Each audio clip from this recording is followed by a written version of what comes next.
The new Subaru Crosstrek was a relatively boring redesign, but after driving it, I was genuinely impressed. As much as I do appreciate it, the Forester still makes much more sense. So today I'm going to explain that, along with why I still prefer the Crosstrek. Similar to internet service providers making big promises just to give you a $120 monthly bill and one less kidney, Subaru kept the price of the Crosstrek the same. Now, compared to last year's base and premium automatic trims, it is identical. And while they did add dual zone automatic climate control to the base and wireless Apple CarPlay and Android Auto to the premium, they also got rid of a couple notable things, and the Sport and Limited see a sizable price increase. So in the premium trim, which is what I have next to me, you lose the heated seats, and there's no leather-wrapped wheel or shifter like there was in the past. And they got rid of the fun stitching on this spec. There is an optional package that reintroduces heated seats and actually gives you power adjustable lumbar, which I would recommend, but then you're $30,000. For just $1,000 more, you would have a Subaru Forester in its premium outfit, which comes standard with heated seats and a leather-wrapped wheel and a panoramic sunroof and considerably more cargo space, passenger space, rear console vents, the 2.5-liter engine. Okay, you're starting to see the point I'm making. Now, to be fair to the Crosstrek, that can't get wireless Apple CarPlay and Android Auto, and this has dual zone climate control, but now we're getting into the weeds. A similar story on price can be told as you move up in the trims. No matter which one you may prefer, let me recommend Royal on the Eastside in Bloomington, Indiana, the friendly, knowledgeable, and community-focused dealership that's let me test drive various Subis over the years to make this video possible. After the sad demise of the 6-speed Crosstrek, both of these will pack a continuously variable transmission that's reactive and works well in the background. Now, the base and premium Crosstrek are going to come with a 2-liter naturally aspirated Boxer 4 as standard. It makes 152 horsepower, 145 pound-feet of torque. On the Sport and Limited, you'll have the 2.5, which is what the Forester gets standard. That's going to make 182 ponies. Both ride on the excellent Subaru Global architecture, and they are very comfortable. You really have to hit some craters in order to jar the cabin. You feel the small and medium-sized imperfections, but it is overall very smooth and extremely controlled. They handle well. Those Boxer engines keep the center of gravity low, so body roll is under control, and they have quick steering ratios, so they change direction fast. This is where the Crosstrek starts to have an advantage, not only because it carries around less mass, but because of its new dual pinion steering. It also, with the 2.5 liter, will feel the most gutsy. That engine's not going to be zippy, but in the last generation, it did manage a 0 to 60 in under 8 seconds. The Forester is going to make that more around 9. The 2-liter Crosstrek will add another half second to that, and ignoring the numbers, it does feel slower. You'll need to give yourself a little bit more of a window for passing. That should be fine for most cheap crossover buyers, but it does accelerate like a moped. If you live at high elevation or you're carrying lots of people, it's gonna feel stressed out. And the gas mileage of the 2-liter is not much better than the 2.5. So why do I prefer the Crosstrek if it's a worse value?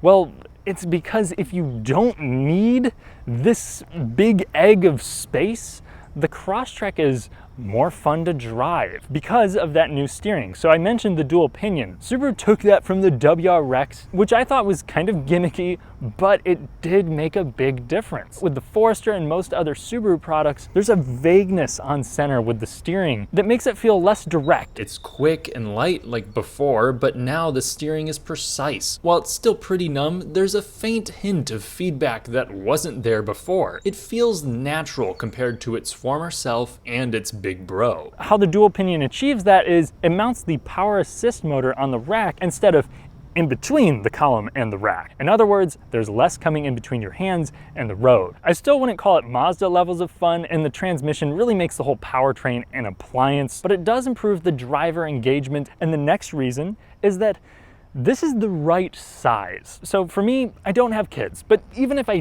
did, there actually is a very usable back seat. The problem is more so the cargo area, but even that, I think a lot of people could make it work if you have a big dog or you regularly move bulky items. The Forester is just such a no-brainer. That cargo area is very tall, it has an extremely wide entry. I would make an argument that it's the most versatile vehicle in its segment. The Forester also has giant windows and a different driving position, so you feel like you're sitting on top of the car rather than in it. That immense visibility and practicality does come at the cost of, well, kind of feeling like a minivan. So if your highest priority isn't hauling thrift shop furniture with questionable stains, slobbery creatures with long legs, and large dogs, the Crosstrek's more petite form should be a plus. When I used to sell new Subarus, that was the biggest reason why people would pick the Crosstrek over the Forester, not the price. And the last reason that's kind of bittersweet as to why I would personally choose the Crosstrek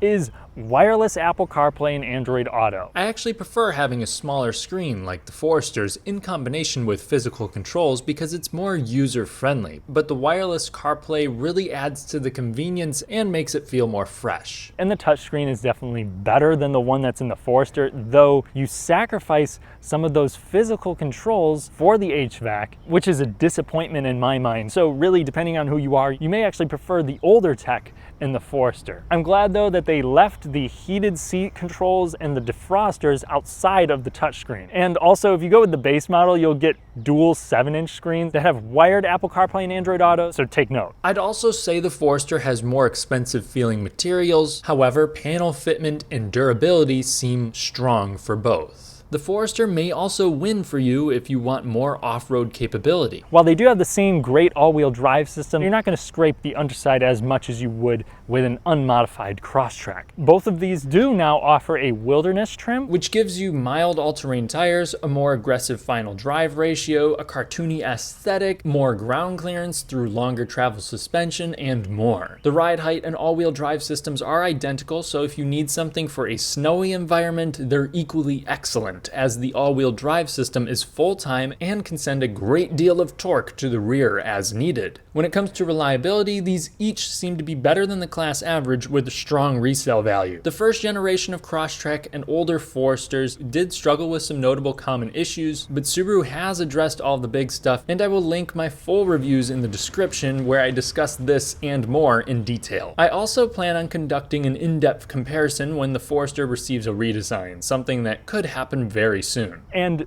I guess one last fun difference between the two, the Crosstrek tows more. On the regular trims, they both pull 1,500, but if you get the Wilderness with, the transcooler and whatnot, it'll actually tow 3,500 versus 3,000 in the Forester, because that's why you're buying a Subaru crossover. Anyway, let me know which one you guys would pick. I'm curious if the internet has a general consensus. I would believe that most small crossover people value practicality over a fun factor or hatchback looks, so if I had to make a broad recommendation, I would still lean toward the Forester, though I think there is a big reason that this now outsells the Forester, and that's because there's not really another car that brings this level of confidence, the rugged capabilities of a Subaru, in this sort of form factor. That's the biggest appeal to this thing, and Subaru is banking on people paying for that.